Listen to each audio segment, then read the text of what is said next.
the story of unmarked and unidentified graves in Kashmir. At the outset, I extend my deepest gratitude to our chief guest, Shri Bajat Habibullah sir. Your presence here carries symbolic and substantial meaning.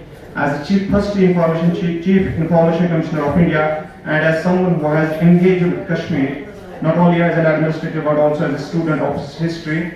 So the program was Unraveling the Truth, and it was an investigation into the allegations of mass graves in several districts of Jammu and Kashmir. And it's a very good thing that this young youth group of young people of Jammu and Kashmir have investigated this matter and investigated it scientifically and come up with certain conclusions. The result of the conclusions may not put at rest the entire controversy because there are innuendos, there are things that could be on the side that could be contributed to those graves. But the fact is that this needed to be done in order to bring closure to those very bitter days of the early 90s when the insurgency was at its peak. Can you believe that's a mere 0.2% could be confirmed as civilian graves?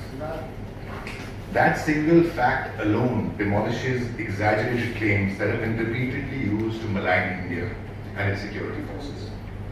And this is where your work becomes even more important. For far too long, sections of the Western media and certain advocacy groups have uncritically recycled unverified stories instead of looking at facts. They have often chosen narratives that suit their own geopolitical agendas. Which has been built on years of hard work, foreground the question of truth and reality. It's a document for the future. It will definitely guide scholars and people working on conflict and conflict studies with regards to Jammu and Kashmir. It changed drastically between my earlier posting, which is through the 70s and in the early 80s, and then by the end of the 80s and the 90s, it changed drastically. I think it's a very important intervention, specifically for academics who are trying to look at different perspectives, क्योंकि अभी तक जो perspectives चल रहे हैं वो एक समान एक जैसे ही हुए हैं, and it's important to sort of look at different areas, different topics, and I think the responsibility also lies with the younger generation to look at different work areas, research areas, so that rest of the world and rest of the India knows we cannot look at Kashmiris through only a homogenized lens and only look at them through a victim narrative.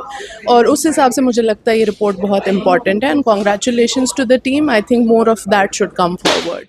Very glad to be here today on this fantastic event. I congratulate Save Youth, Save Future again. The work they've done goes a long way in busting Western narratives which for decades have maligned Kashmir and maligned India. And I'm very happy to see that this will be the first step in restoring dignity for the families and the communities who have been held hostage to these narratives for so many years. Of their hard work and dedication.